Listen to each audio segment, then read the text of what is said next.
Mustafizur Rahman IPL 2026 খেলবে, KKR এর হয়ে খেলবে, 100% খেলবে।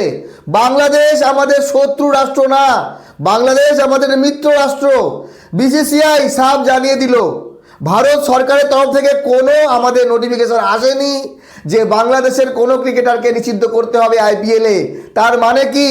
তার মানে এটাই, যতই বিরোধিতা হোক ভারতে মুস্তাফিজুর রহমানকে নিয়ে, মুস্তাফিজুর রহমান আইপিএল খেলবে 2026-এ।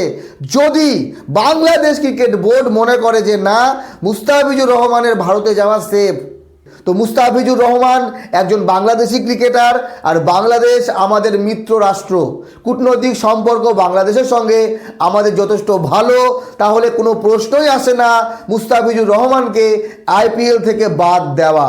হ্যাঁ, যদি বাংলাদেশ ক্রিকেট মনে করে যে মুস্তাফিজুর রহমানকে ভারতে পাঠানো সেফ না, সুরক্ষা দিতে পারবে কি না, সেখানে বাংলাদেশ ক্রিকেট বোর্ড যেই ডিসিশন নেবে সেই ডিসিশন কার্যকর হবে। কিন্তু মুস্তাফিজুর রহমানকে বিরোধিতা করা হচ্ছে ভারতে প্রচুর পরিমাণে, সংবাদ মাধ্যম থেকে শুরু করে সোশ্যাল মিডিয়া থেকে শুরু করে রাস্তাঘাটে সব জায়গায় মুস্তাফিজুর রহমানের বয়কটের ডাক এসছে। কিন্তু তারই মাঝে একটি সুখবর, আনন্দ সংবাদ, যেটা বিসিসিআই জানিয়েছে, মুস্তাফিজুর রহমান আইপিএল খেলছে। বাংলাদেশ এবং ভারতের কূটনৈতিক সম্পর্ক কতটা ভালো একবার চিন্তা করেন। বাংলাদেশের প্রাক্তন প্রধানমন্ত্রী বেগম খালেদা জিয়ার মৃত্যুতে ভারতের প্রধানমন্ত্রী নরেন্দ্র মোদী দুঃখ প্রকাশ করছে। ভারতবর্ষের পররাষ্ট্রমন্ত্রী এস জয়শঙ্কর তড়িঘড়ি সব কাজ ফেলে দিয়ে সেনা বিমানে করে ঢাকায় পৌঁছে যাচ্ছেন। বেগম খালেদা জিয়ার ছেলে এবং তাদের পরিবারের সঙ্গে দেখা করছেন। খালেদা জিয়ার শেষ কার্য জানাজায় তিনি অংশগ্রহণ করছেন।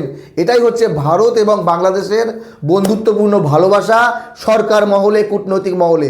তো ভারত বাংলাদেশের সম্পর্ক যতদিন ভালো আছে ততদিন বাংলাদেশের ক্রিকেটারদেরকে তো কমসে কম আইপিএলে নিষিদ্ধ করা হবে না। প্রতিবাদ হচ্ছে, বিতর্ক থাকবে, কিন্তু তারই মাঝে মুস্তাফিজুর রহমান সুরক্ষার সাথে আইপিএল খেলবে।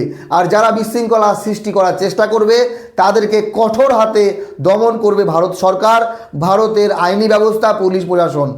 সুরক্ষা তো অবশ্যই আছে, আমাদের ভারতবর্ষের পুলিশ প্রশাসন, সিকিউরিটি পুরো শুটিয়ে লাল করে দেবে যারা মুস্তাফিজুর রহমানকে মারধর করার চেষ্টা করবে। না, সবাই বলছে না মুস্তাফিজুর রহমানকে ঢুকতে দেবো না, পিটিয়ে দেবো, স্ট্যান্ড ভেঙে দেবো, আমরা গিয়ে ভাঙচুর করে দেবো। না, এগুলো কিচ্ছু হবে না, কারণ এটা ভারতবর্ষের মাটি, এখানকার আইন, পুলিশ প্রশাসন যথেষ্ট স্ট্রং। তো নিশ্চিন্তে মুস্তাফিজুর রহমান আইপিএল 2026 খেলতে পারে। এইবার কথা হলো যে এই যে সংবাদ মাধ্যমে জিজ্ঞাসা করা হয়েছিল, দেখেন মুস্তাফিজুর রহমান বাংলাদেশের ক্রিকেটার, একমাত্র ক্রিকেটার যে আইপিএল 2026-এ সুযোগ পেয়েছে। এইবার তাহলে বিরোধিতা কেন করা হচ্ছে? মুস্তাফিজুর রহমান 2016 থেকে খেলছে, কিন্তু এই রকম বিরোধিতা করা হয়নি। তার একটাই কারণ, বাংলাদেশে একটি অমানবিক ঘটনা ঘটে যায় দীপু চন্দ্র দাসের সঙ্গে, যার বিরোধিতা বাংলাদেশের জনগণও করেছে। কিন্তু যেহেতু এখানে ধর্মীয় অ্যাঙ্গেল চলে এসছে, সেই জন্য মুস্তাফিজুর রহমান সহ কেকেআরের মালিক শাহরুখ খানকে বাজে মন্তব্য করা হচ্ছে। কিন্তু তারা ভুলে গেছে কেকেআরের মালিক শাহরুখ খান একা না, কলকাতা নাইট রাইডার্সের মালিক জুহি চাওলা এবং জয় মেহতা, এই দুজনও আছে। কিন্তু জুহি চাওলা এবং জয় মেহতার ধর্ম শাহরুখ খানের সঙ্গে ভিন্ন, শাহরুখ খান এবং মুস্তাফিজুরের ধর্ম মিলে যাচ্ছে, সেই জন্য মুস্তাফিজুর রহমানকে বিরোধিতা করা হচ্ছে।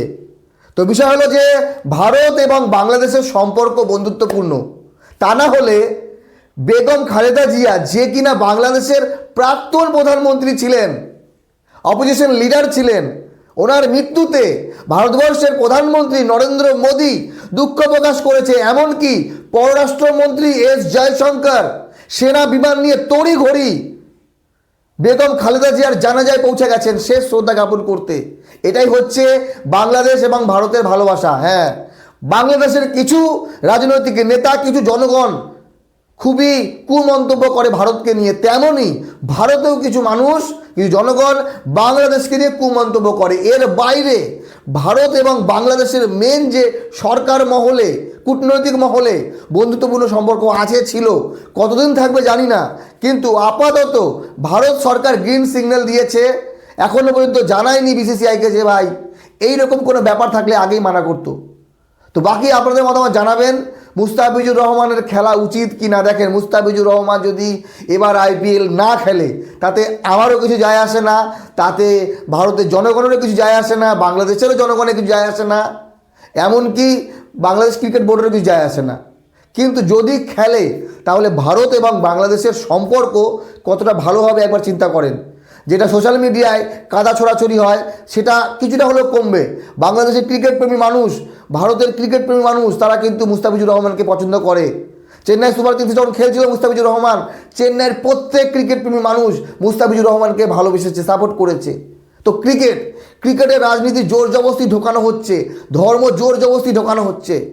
কিছু করার নেই, কিছু মানুষ থাকেই এই রকম সুযোগ খোঁজে, যেই সুযোগকে কেন্দ্র করে একে অপরকে কুমন্তব্য করা যায়। বাকি আপনাদের মতামত জানাবেন। বিসিসিআই যদি বলে মুস্তাফিজুর রহমান খেলতে পারবে, অ্যাসিওর করে বাংলাদেশ ক্রিকেট বোর্ডকে যে মুস্তাফিজুর রহমানের ওপর কোনো রকম কোনো আঁচ আসবে না, মুস্তাফিজুর রহমান সুরক্ষার সাথে নিশ্চিতভাবে একদম ফ্রিলি খেলতে পারবে, তাহলে অবশ্যই মুস্তাফিজুর রহমান আসবে এবং খেলবে। মুস্তাফিজুর রহমানকে সুরক্ষা দেওয়ার দায়িত্ব আমাদের ভারত সরকারের। ভালো থাকবেন, ধন্যবাদ।